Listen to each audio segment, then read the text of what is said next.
Right now in the US, there are 161,031,000 people in work, and between them and the rest of the population, they control a total amount of wealth that currently sits at $150 trillion. But what does it take for you to get in the top 50%, the top 10%, and even the top 1% and beyond if you lived and work in the US? Oh, and also, why don't we compare this to what we earn here in the UK to see whether or not we're being paid enough?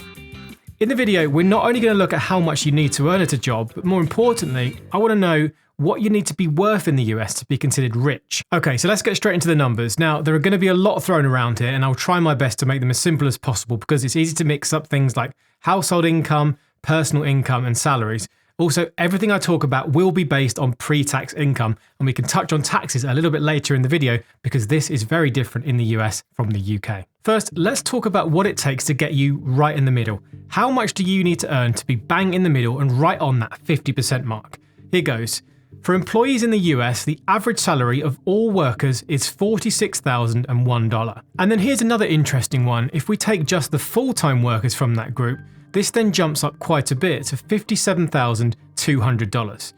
If you're interested, there are 119 million full-time employed people in the US out of that 161 million people in total.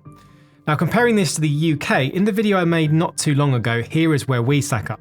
Across all workers, the median average UK income is £27,716, or the equivalent dollar amount of just $34,270. Then, if we look just at full-time workers, the latest numbers show us that the median salary is £33,280, which works out to be $41,151. So, right off the bat, full-time workers in the UK don't even make it to the median average number of all US workers where part-time are included.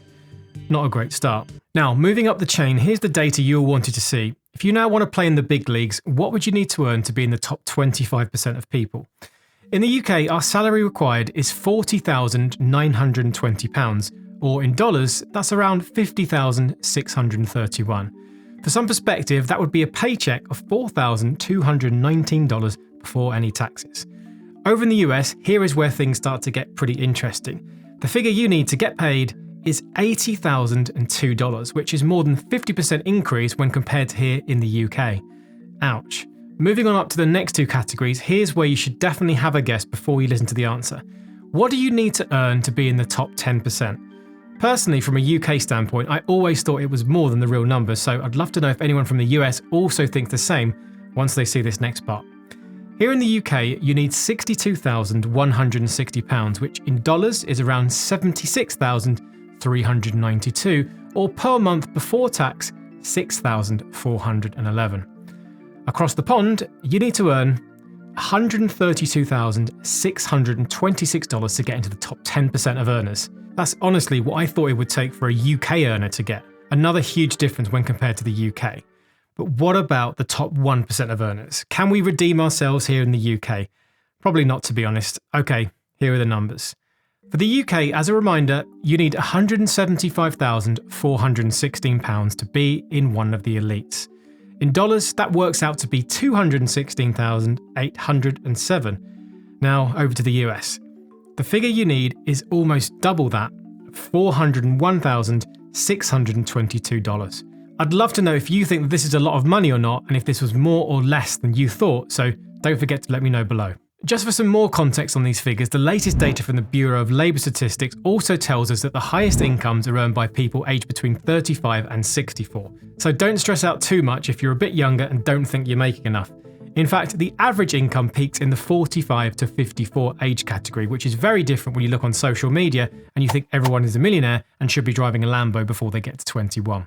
Now, let's address the big elephant in the room. If we're going to compare the US and the UK, we need to know how much we actually get to take home after tax. And then, how much do we actually need to live? For us here in the UK, we all know that if you live in a city like London, your average salary, or even a top 10% salary, won't go very far once you take out all of the costs that you need to live there. If you can have a high income and a super low cost of living, you can be a lot more well off than someone who earns a lot but spends every penny as well. So let's just run some more numbers because a lot of people assume that in the US they pay less taxes. I know I always did, but is that definitely true? A lot will depend on where they live and work, as income tax depends on what state they live in. Let's run 2 examples. How much take-home pay could someone in the US expect to get on a medium full-time income versus the UK? And then let's pump those numbers up and see what happens to the high earners. I'm going to use this website called Salary After Tax, and let's run $57,200 as a yearly salary. We'll say we live in California, which I know charges the state income tax, but I'll also run somewhere that doesn't too in a second. So for California, we get 80% take home and 20% in total that's paid out in taxes. Now, let me also run Nevada, as I know that's one of the states that don't charge state income tax. And on the same numbers, we now get 84% as take home, leaving 16% tax to pay. Right, keep those numbers in your head. Do we do any better here in the UK? I'll use the same amount, but in pounds, to give us £46,266, and I'll use a UK version of a take-home salary calculator. And with a couple of clicks, what we get is 76.7% is take-home pay, then the rest is taken up with taxes.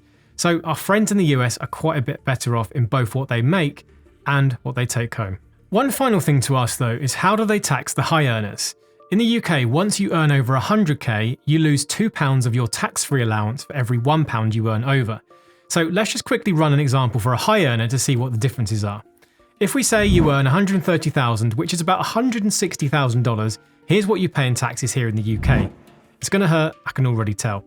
Your take-home pay is $79,421, meaning that 39.1% has been paid in taxes. Ouch. Now jumping quickly back to the US, let's put in, say, $160,000. We'll stay in Nevada because the weather's nice and it doesn't have any state income taxes, and here is what we get. Wow. Okay, so 75% take-home pay and 25% of taxes, leaving you with a nice $9,940 left a month to spend. Surely there must be more potholes in the US with taxes that low. Right, just hold on for a second. It looks like in the US people are earning more money, keeping more of it, but the big question we really need to ask is, are they richer and better off? You see, earning lots of money is one thing, but really to be truly rich, you want to hold assets, things like stocks and shares, properties, businesses, and pretty much anything that generates you an income in your sleep. Why don't we really find out who owns all of the wealth in the US and how it's spread out? Because as we found out in my last video when I did this about the UK, those who hold the wealth aren't necessarily those who have a high income. Right, back to some more data then, and luckily for us, there's plenty to use here when we talk about wealth in the US. First up, let's just quickly look at what the average household looks like, because this is a good place to start.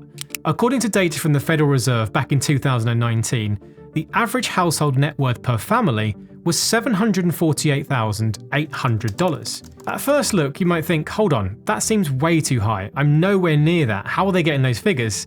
And you're right. That's the mean average, when actually a better number to use would be the median average, because this actually tells us what the person right in the middle might look like. Now, when we use the number from the same data set, we get a much lower figure of $121,760. So what does that tell us? Well, this says that a huge amount of the wealth in the US must be held by just a few rich households rather than spread across many. The question is then, what does this look like and what kinds of assets are we talking about? So check this out. According to the latest data from the end of 2022 at the Federal Reserve, here is how the different groups of wealth stack up. In total, there was $158 trillion of wealth at the time spread across real estate, consumer goods, company stock, pensions, and businesses. So starting at the bottom 50% of the US, how much of that wealth do you think they hold? Just take a guess. Now, we know it's going to be quite unequal as we've just seen the data for households, but let's just think, okay, 50% of the US at the bottom half, maybe they own 25% of wealth? Seems fair? Honestly, I was a little shocked when I saw this. The bottom 50% of Americans have a total wealth of $10 trillion, which sounds a lot, but that's just 6.4% of all the wealth in the US. Over half of that is in real estate wealth, and unfortunately, there's very little other wealth in company stock, pensions, and businesses. To put this into perspective, let me show you what the other groups own. Going right to the top 0.1% of people, they control wealth worth over $17 trillion, meaning that this tiny group controls more than double of more than 50% of all Americans. Then also have a look at this. The top 10% controls a total wealth of 63%, which again, is more than double what the group of the top 50 to 90% even own. Here's how it looks as a complete bar chart, and you can see how this small bar here on the right represents the share for the bottom 50% when compared to all those other groups. Pretty crazy when you think about it. Comparing this to the UK, we aren't much better, but the differences are a little less extreme. If you want a more detailed video on the UK, I will link this below for you to check out. But just quickly at a glance, here's what the top 1% and the top 10% of individuals control as total wealth in the UK over time. Now, as you can see, the share has fallen since the end of the 19th century significantly, but right now the top 10% control around 50% of all wealth, so that's 13% less than the US where the number is 63%. Then, looking down here at the top 1%, we can see that the total wealth controlled is a massive 20%, which again is very high, but when compared to the US, it's quite a bit lower than the 28% controlled by the small fraction of people. And just if you're interested in what kinds of assets make up that wealth, the two largest ones are real estate, followed then by company stocks and mutual fund shares. Pensions came up a close third, but the bottom line is that if you want to join the wealthy class in the US and the UK, you have to find a way to buy and own assets. So that's what things look like, but what do people think they need to be rich? This one always interests me. According to this survey by CNBC, most people think they need to be earning more than $1 million a year to be rich, which, as we saw earlier, would put them firmly in the top 1% of earners. Here you can see this is what 22% of respondents actually said. However, I think this part of the survey is even more interesting and matches something that was found in a UK study that I just referenced in one of my previous videos. It says here that high-income Americans, so those people already earning more than $100,000, actually think they need to be earning more than double that to start to feel rich. Now this is very interesting as those earning lower amounts actually chose a lower number for them to feel well off. Now this could easily be a whole video topic by itself, but clearly once you start to earn lots of money, you get used to it, probably spend a lot more, and then also assume that everyone else around you is making more than you. This reminds me of a great book called The Millionaire Next Door. It's well worth the read or a listen.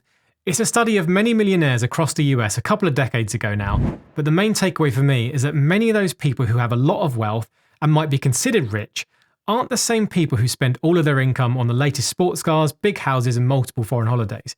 Instead, rich people tend to be very frugal, have a lot of money that they save, and even make sure that they don't inflate their lifestyle as they make more money.